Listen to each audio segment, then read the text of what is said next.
Hola a todos y bienvenidos a este nuevo video de clase práctica. Como sus solicitudes son importantes para nosotros, y sabemos que la comprensión del inglés, al escucharlo, a muchos se nos complica. Pero en este video, les brindaremos unas claves que nos ayudarán a lidiar con este inconveniente. Y recordarles que la secuencia de nuestras clases, ya sea una lección o una práctica, se encuentra numerada secuencialmente en el título de cada video, con la finalidad de que puedan seguir un orden en su aprendizaje. Dicho esto, iniciemos con la clase. Aprende inglés con Tim. La comprensión del inglés hablado, o como se le dice en inglés, listening, por lo general, es una barrera un tanto difícil de superar. Ya que solo basta escuchar frases tan comunes, como las que escucharemos a continuación, para notar que lo que esperamos escuchar, muchas veces difiere de lo que escuchamos.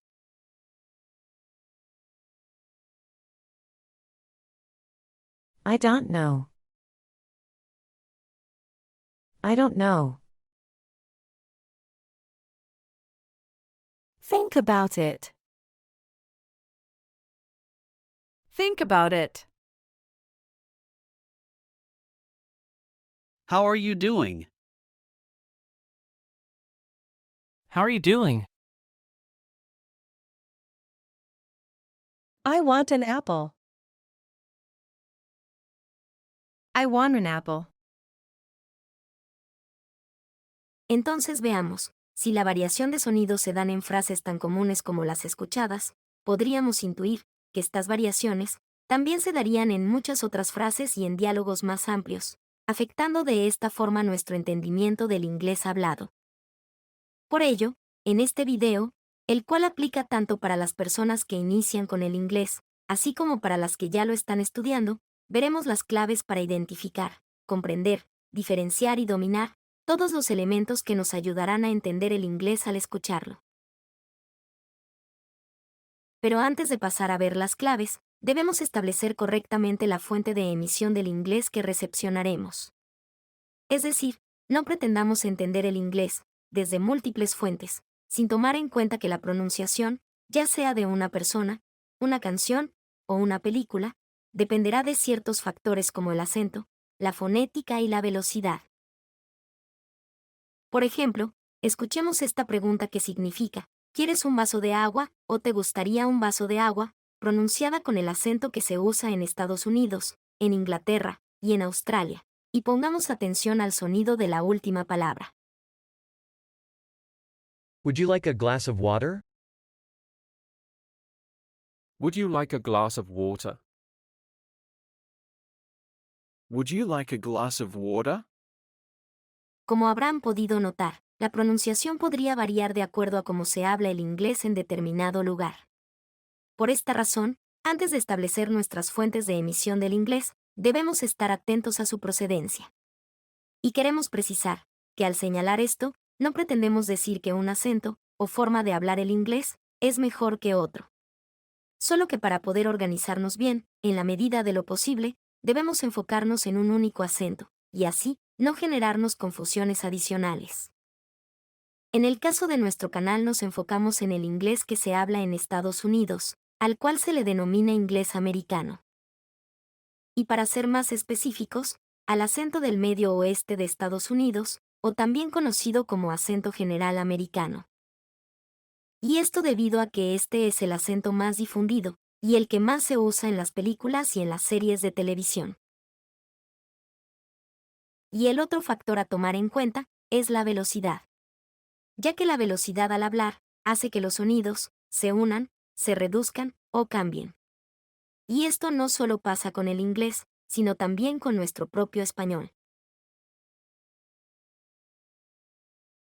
En conclusión, para iniciar o mejorar su comprensión auditiva, primero deben establecer la procedencia y la velocidad de la fuente de emisión de inglés que les sea entendible.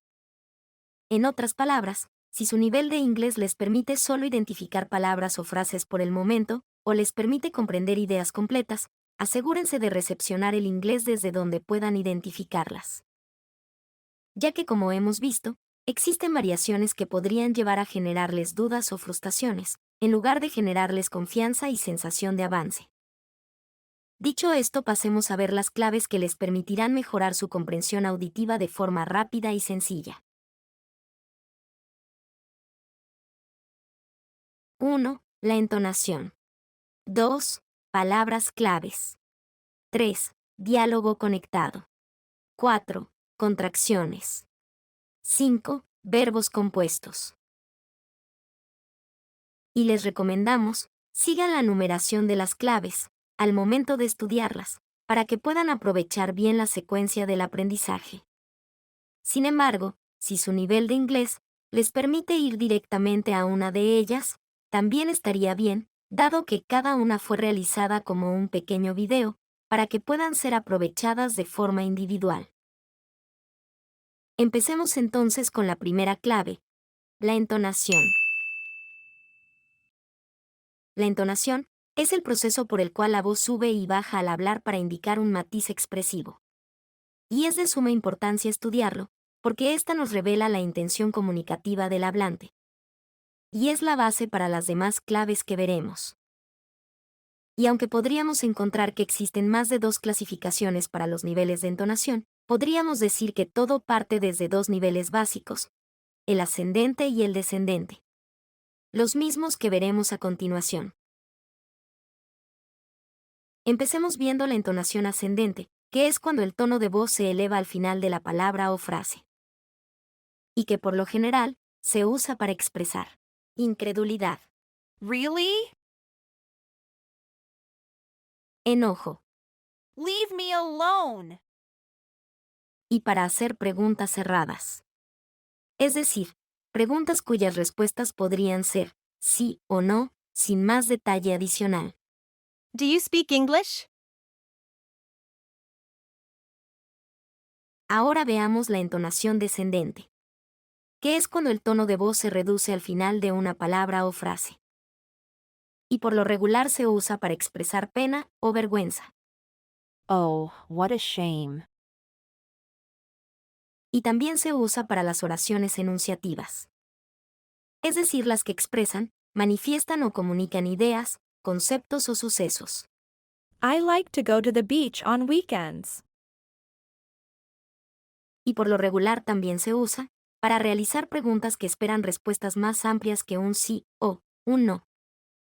Where do you live? Pero cabe precisar que la entonación en el inglés es un proceso muy flexible. Y que los patrones mostrados, si bien es cierto, son una constante, no quiere decir que es una regla estricta que siempre se cumpla. Ya que podríamos escuchar que alguien expresa incredulidad, tanto con tono ascendente como descendente. Escuchemos. I don't believe it. I don't believe it. Sin embargo, lo más común que escucharemos en frases u oraciones, un tanto más largas, será que los 2 tipos de entonaciones tienden a combinarse. It's not Monday today. It's Tuesday. How are we going to make hot dogs if we don't have any bread? No obstante, la idea principal que debemos mantener para pasar a la siguiente clave es que la entonación en inglés hace que algunas palabras dentro de una frase u oración reciban más énfasis que otras, para así poder lograr ese tono ascendente o descendente con el que se habla. A diferencia del español, donde el énfasis se distribuye más uniformemente en todas las palabras. Ahora, pasemos a la siguiente clave, a la cual llamaremos palabras claves. Las palabras claves son aquellas palabras que son pronunciadas con mayor énfasis, mayor fuerza de voz, o de forma más clara, al momento de darle entonación a una frase u oración. Y por lo general en el inglés, estas palabras resaltan de las demás palabras, incluso, muy notoriamente, en algunos casos. Por ejemplo, en la siguiente pregunta, ¿qué significa? ¿De qué estás hablando? Escucharemos a la palabra talking, pronunciada de forma más clara que las demás palabras. What are you talking about? Escuchemos nuevamente la pregunta. What are you talking about? Ahora, estas palabras claves, por lo general, son las palabras que soportan la mayor parte del significado de las frases u oraciones. Entonces, al identificarlas, y ayudándonos del contexto, podríamos darle el sentido completo a lo que escuchamos. Por ejemplo, si estamos pasando el control migratorio en un aeropuerto, y nos solicitan nuestro pasaporte usando la siguiente pregunta, ¿qué significa? ¿Puedo ver su pasaporte, por favor? Podríamos asegurar que solo escuchando la palabra clave passport, sabríamos de inmediato que nos están solicitando este documento, sin necesidad de entender cada palabra que conforma la pregunta. Escuchemos. May I see your passport, please? Escuchemos una vez más. May I see your passport, please? Como habrán podido notar, no fue necesario comprender cada palabra, para entender lo que nos están diciendo.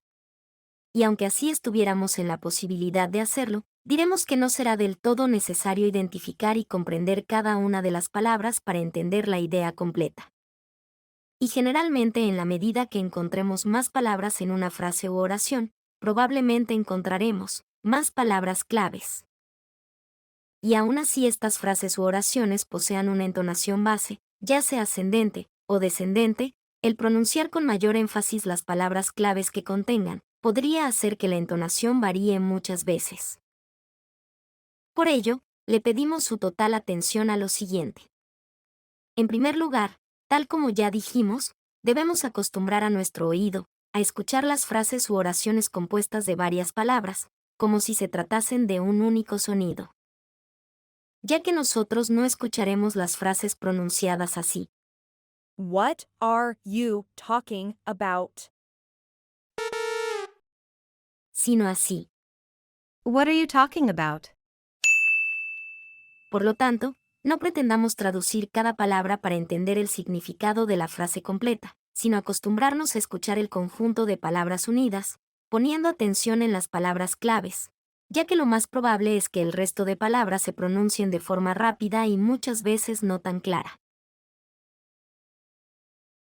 Y el segundo punto importante es que por lo general, las palabras claves son las palabras a las que se les clasifica como palabras de contenido, o content words, que en la práctica serían los adjetivos, los adverbios, los sustantivos y los verbos principales.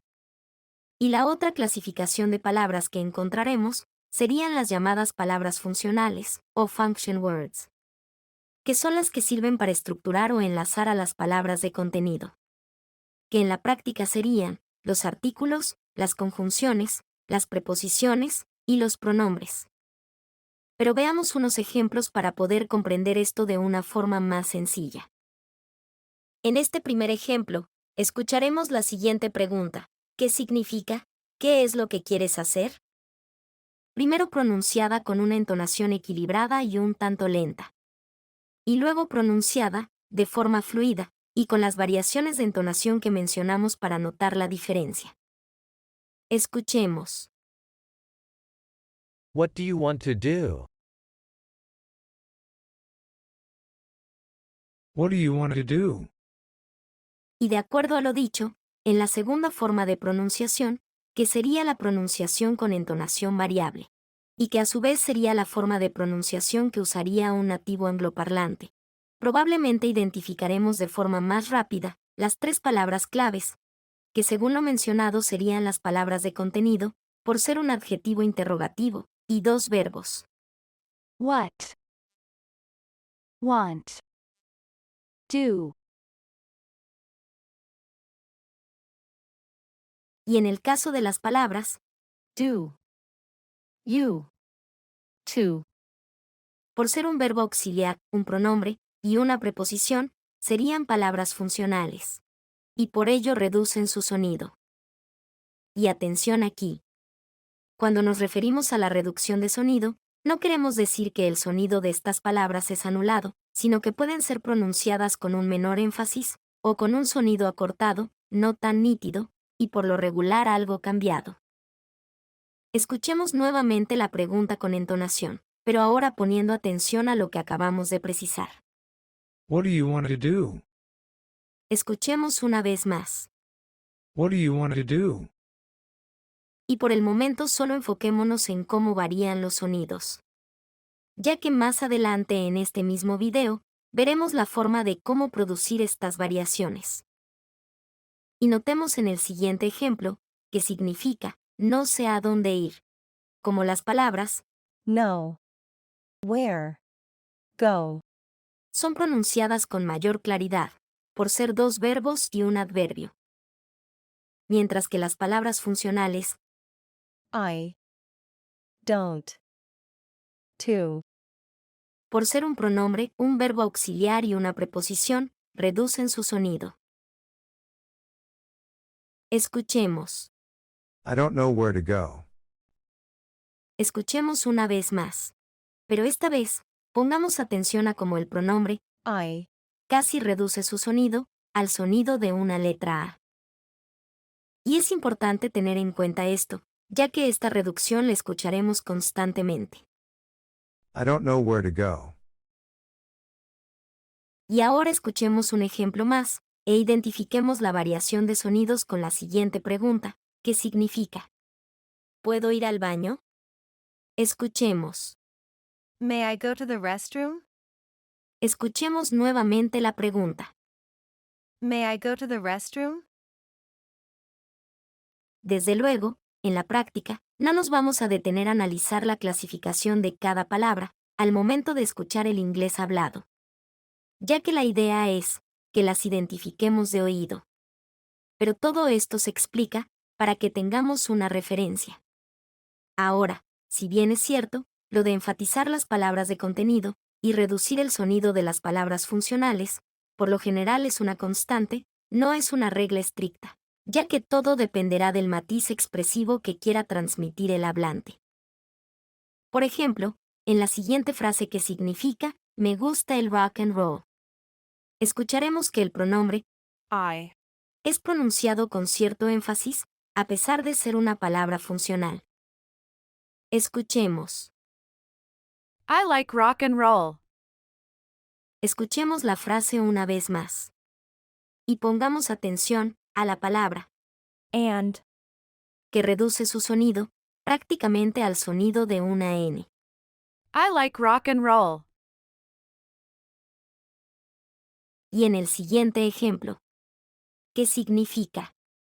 ¿Qué estás buscando? Notemos cómo la preposición for, a pesar de ser una palabra funcional, será pronunciada con énfasis. Y esto es debido a que en este caso for está formando un verbo compuesto con el verbo look. Y juntos significan buscar. Por ello son tratados como si fueran una sola palabra. Pero aún no se preocupen por los verbos compuestos, solo enfóquense en la variación de sonidos, ya que los verbos compuestos serán vistos en una siguiente clave en este mismo video. Escuchemos. What are you looking for?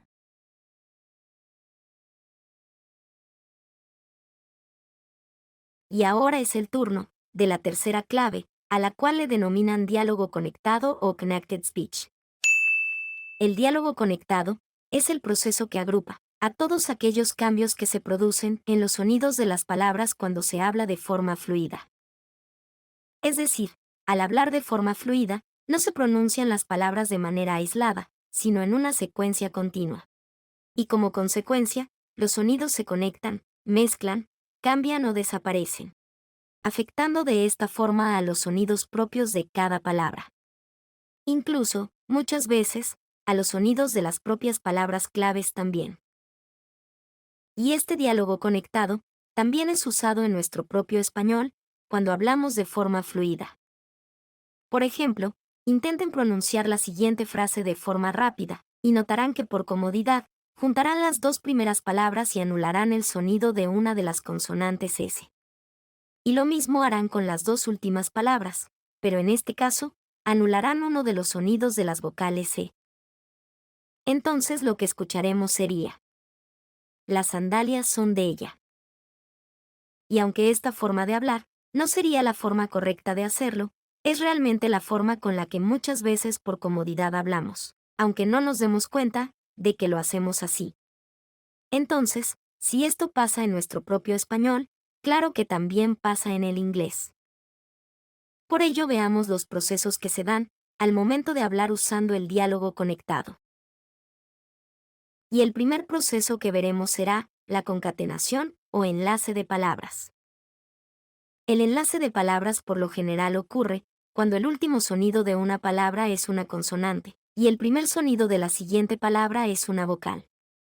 En este caso, ambas palabras conectan sus sonidos, formando en la práctica un nuevo sonido. Veamos. En el siguiente ejemplo, que significa quiero una naranja, notemos cómo se unirán las palabras terminadas en consonantes con las que inician con vocal. Escuchemos. I want an orange. En el caso de las palabras an y orange, se podría decir que el enlace fue simple. Escuchemos.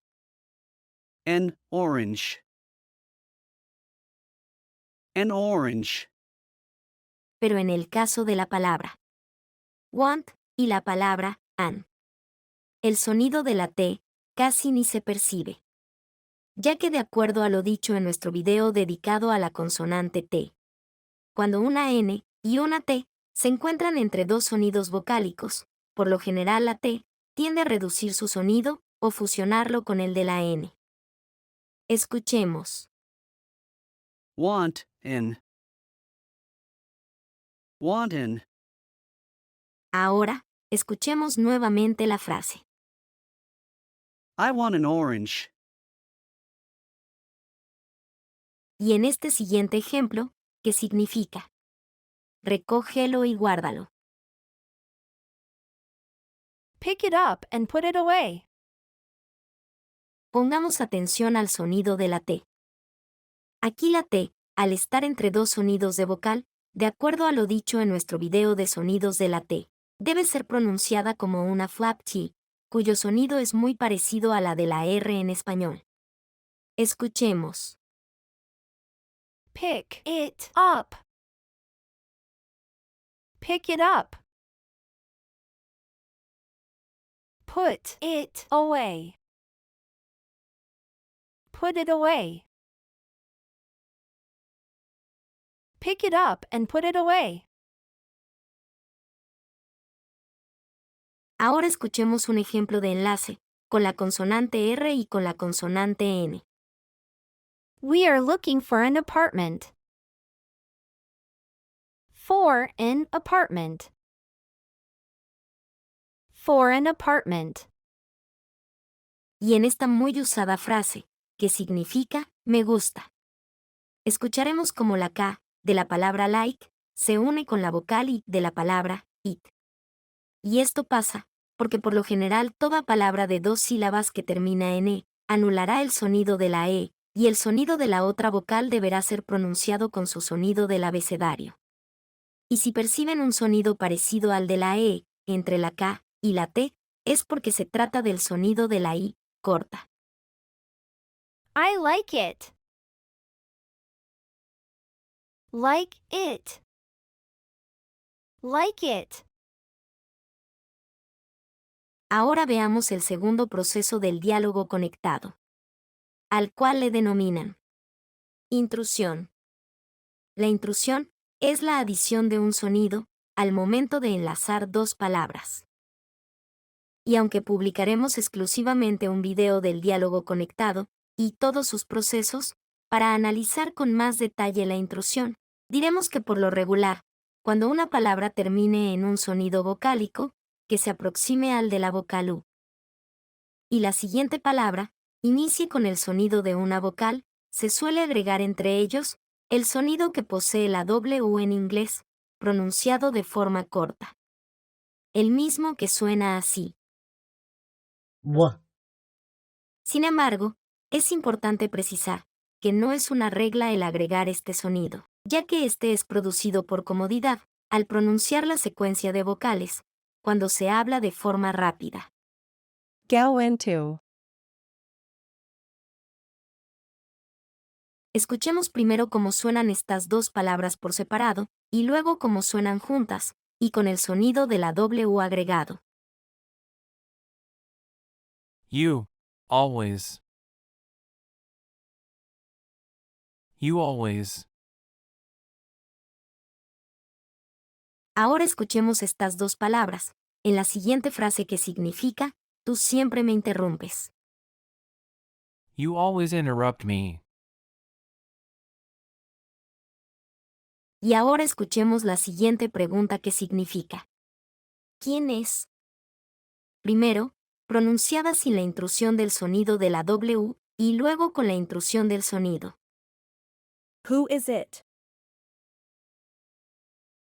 Who is it? Y la otra intrusión, que se da en el diálogo conectado, es la del sonido de la consonante Y.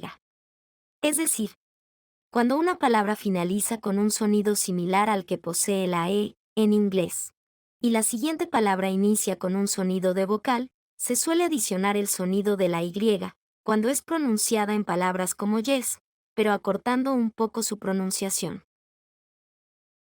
She answered. She answered. Escuchemos este enlace de palabras en la siguiente frase que significa: ella respondió todas mis preguntas. She answered all my questions. Un ejemplo más. See it. See it. Escuchemos este enlace de palabras en la siguiente frase que significa: ¿puedes verlo? Can you see it? Y el siguiente proceso del diálogo conectado que veremos será la elisión. La elisión es el proceso por el cual se anula o se desaparece un sonido al momento de enlazar dos palabras. Y por lo general, la elisión se dará cuando una palabra termine en consonante T o en consonante D y la siguiente palabra inicie con el sonido de una consonante. Veamos los siguientes ejemplos. Last day. Lost day. Escuchemos estas palabras en la siguiente frase, que significa hoy es el último día. Today is the last day. Ahora, veamos la elisión en esta tan usada frase, que significa no sé. I don't know. I don't know. Otro ejemplo, con la frase que significa, por favor, retroceda. Please stand back. Please stand back. Y la elisión también se producirá cuando una palabra termina por un sonido consonántico, similar al que da comienzo a la siguiente palabra. Good day. Good day. Escuchemos estas palabras en la siguiente frase, que significa hoy será un buen día. Today will be a good day. Otro ejemplo. Needs some. Needs some. Escuchemos estas palabras en la siguiente frase, que significa ella necesita descansar o ella necesita descansar un poco. She needs some rest. Y el último proceso del diálogo conectado que veremos será la asimilación. La asimilación es el proceso por el cual, al enlazar dos palabras, el sonido final de la primera palabra se combina con el sonido inicial de la segunda palabra, formando un nuevo sonido. Y este proceso frecuentemente se da en palabras que terminan con el sonido de la consonante T o la consonante D, seguidas de una palabra que inicia con la Y. Entonces, cuando la T va seguida de la Y, forman el sonido que se usa para pronunciar la ch del inglés. Pero cuidado. Este sonido, aunque es muy parecido, no es igual al de la ch en español. Y para que puedan encontrar todo acerca de este sonido y de cómo producirlo, dejaremos el enlace directo en la descripción del video. Ahora vayamos a los ejemplos. Meet you. Meet you. Ahora, estas palabras en la frase que significa encantado de conocerlo o gusto de conocerlo. Nice to meet you. Otro ejemplo. What you. What you. Y ahora escuchemos estas palabras en la frase que significa dime qué necesitas. Tell me what you need. Y este tipo de asimilación incluso es aplicada cuando las personas hablan rápido y con la entonación tan marcada, que en algunos casos no solo reducen las palabras funcionales, sino que anulan su sonido del todo. ¿Cómo es el caso de la siguiente pregunta? ¿Qué significa? ¿Qué estás haciendo? Donde la palabra funcional Are. anula su sonido y la T queda seguida de la Y.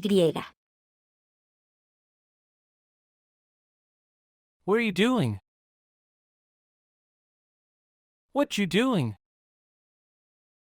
Y aunque este tipo de pronunciación no guarda el sentido gramatical, hemos preferido mostrarla, dado que es una pregunta que muy probablemente escuchen pronunciada de esta forma. Y cuando la D va seguida de la Y, forman el sonido con el que se pronuncia la J en inglés. El mismo sonido que escuchamos en palabras como Joke. Y si quieren saber todo acerca de este sonido, les recomendamos vean nuestro video de guía de pronunciación de las consonantes parte 2. Dejaremos el enlace directo a esta clase en la descripción de este video.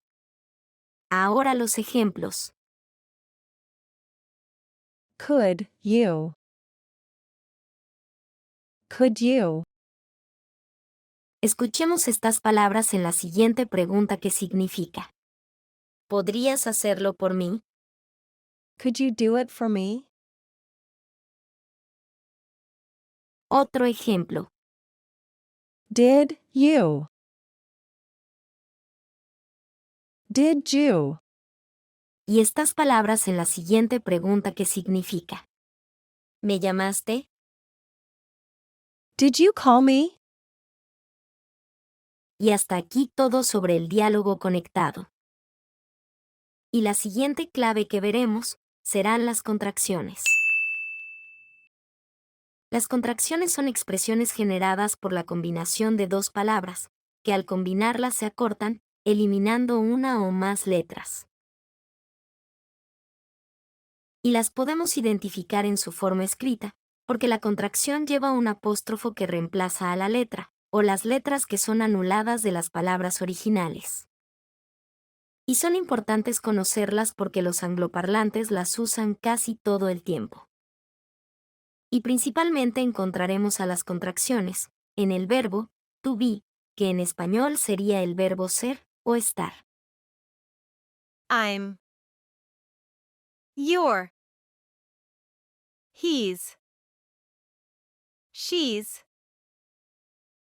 It's. We're. There.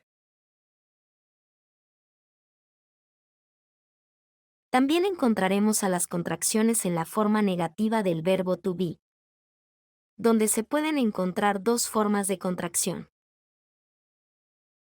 Una simplemente agregándole la palabra not a cada conjugación contraída. Y la otra contrayendo el verbo to be con la palabra not, exceptuando la conjugación del primer pronombre. O sea, I am not.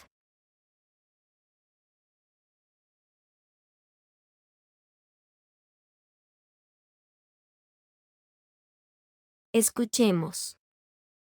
I'm not. You're not. You aren't. He's not. He isn't. She's not. She isn't.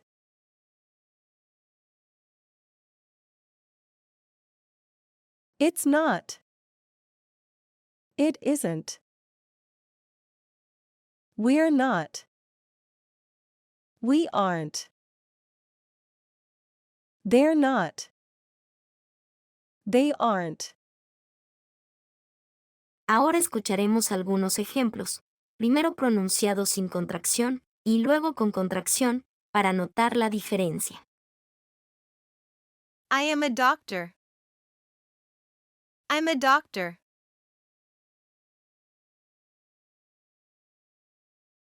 She is a teacher. She's a teacher.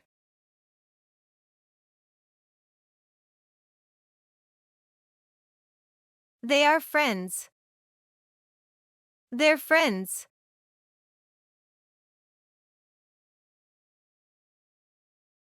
He is not a lawyer. He's not a lawyer.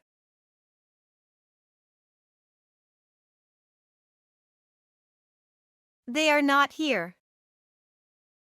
They aren't here. Y antes de dejar el verbo to be, veamos que este verbo también se contrae cuando está en tiempo pasado. Pero en este caso, solo se contraerá cuando se encuentra en forma negativa. I wasn't. You weren't. He wasn't. She wasn't. It wasn't.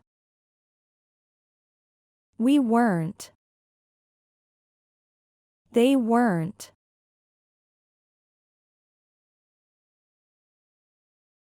Y también encontraremos a las contracciones en los verbos auxiliares. Los verbos auxiliares son los que tienen la función de ayudar al verbo principal a poderse expresar en diferentes tiempos, modos o voces. Entonces veamos el siguiente verbo auxiliar, que sin duda es uno de los más usados. El verbo do. Este verbo cumple dos funciones. Una como verbo normal, cuyo significado es hacer. Y la otra como verbo auxiliar, que es la función que veremos a continuación. Y que se usa para formar la negación de otros verbos, excepto el verbo to be y los verbos modales. Entonces, para realizar la forma negativa de un verbo, se debe usar el auxiliar do más la palabra not. Siempre y cuando el verbo sea conjugado con los pronombres I, you, we, they. Y hemos explicado todo esto, porque por lo regular, esta combinación se pronuncia de forma contraída, juntando ambas palabras y eliminando la vocal o de la palabra not y reemplazándola por un apóstrofo.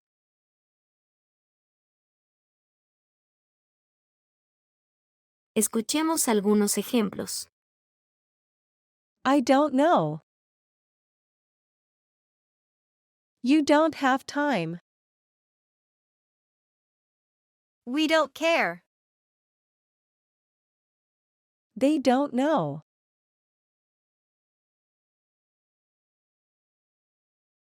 Y para realizar la forma negativa de un verbo conjugado con los pronombres, He, she, it.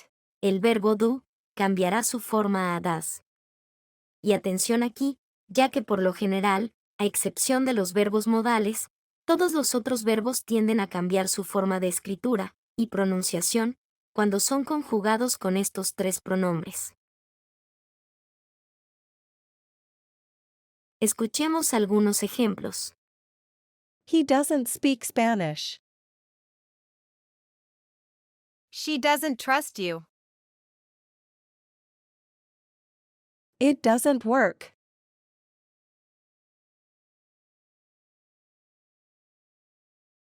Y este verbo auxiliar también puede ser contraído cuando se encuentre en tiempo pasado con la siguiente contracción. Didn't. Y para facilidad nuestra, esta forma se usa para la conjugación de todos los pronombres. Veamos algunos ejemplos. I didn't know. She didn't trust you. We didn't find anything.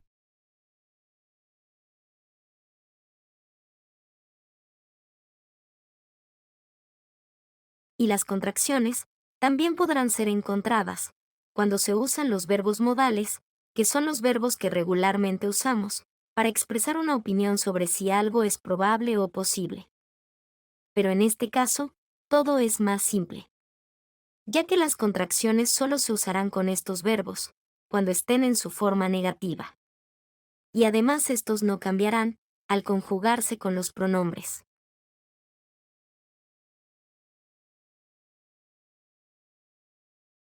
Y para no olvidarnos de cómo contraerlos, simplemente debemos recordar que por lo regular, cuando veamos la palabra not, después de un verbo auxiliar, un verbo modal, o del propio verbo to be, a excepción de la conjugación, yo no soy, I am not, debemos unir la palabra not a cualquiera de estos verbos y anular la vocal o que posee y reemplazarla por un apóstrofo. A continuación veamos algunos ejemplos, con algunos de los verbos modales más usados. She shouldn't be here. You shouldn't smoke. You mustn't tell anyone. We can't be together. They wouldn't do that. Y para cerrar esta clave referida a las contracciones, veamos algunas contracciones muy utilizadas que sería importante poder identificar. What's? Where's? When's? Whose? Why's? How's? Y aunque hemos realizado una síntesis de las contracciones, tratando de abarcar la mayor cantidad posible de variantes, publicaremos un video completo sobre las contracciones, donde las estudiaremos con todo detalle. Y ahora veamos los verbos compuestos, o como se les dice en inglés, phrasal verbs. Primero definamos qué son los verbos compuestos, y por qué son importantes para nuestra comprensión auditiva. Los verbos compuestos son verbos formados por dos elementos: un verbo, más un adverbio o una preposición. Y estos verbos compuestos existen para referirse a acciones o estados específicos. Por ejemplo, tomemos el verbo take, cuyo significado podría ser tomar, referido a agarrar algo. O también podría traducirse como llevar. Y juntémoslo con la palabra off, cuyo significado es apagado. Y al hacer esto, habremos obtenido el verbo quitar, referido a quitarse algo. Escuchemos el siguiente ejemplo que significa: quítate los zapatos. Take off your shoes. Y si ahora, al mismo verbo take, lo juntamos con la palabra Over. cuyo significado como adverbio es encima de, obtendremos el verbo asumir o hacerse cargo. Escuchemos el siguiente ejemplo, que significa: Brian quiere hacerse cargo de la tienda. Brian wants to take over the shop. Entonces, visto esto, podríamos decir que estos verbos existen para brindar cierta fluidez y sentido práctico al momento de hablar. El caso está que existe un gran número de estos verbos, e incluso, muchos de ellos, al igual que los verbos comunes, poseen más de un significado. Por lo tanto, nuestra recomendación sería que el aprendizaje de estos verbos lo hagan de manera progresiva. Es decir, no intentar memorizarlos en cantidad, sino asimilarlos en la medida que los vayan identificando y utilizando de acuerdo al contexto.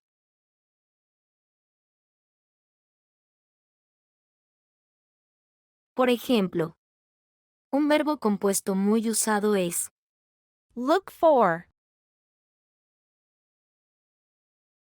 que significa buscar.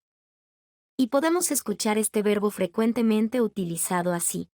Estoy buscando un puesto de trabajo o estoy buscando trabajo. I'm looking for a job. O en esta otra, que significa estoy buscando unos zapatos nuevos. I'm looking for some new shoes.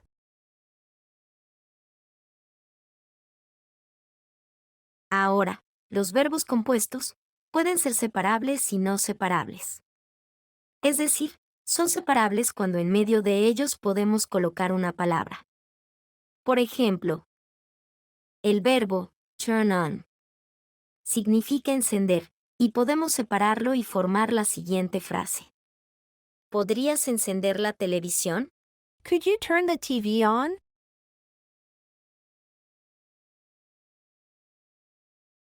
Y no separables es cuando no podemos incluir palabra alguna entre ellos. Como es el caso de hold on, que significa esperar. Y podemos escucharlo en frases como esta. Espera un minuto, por favor.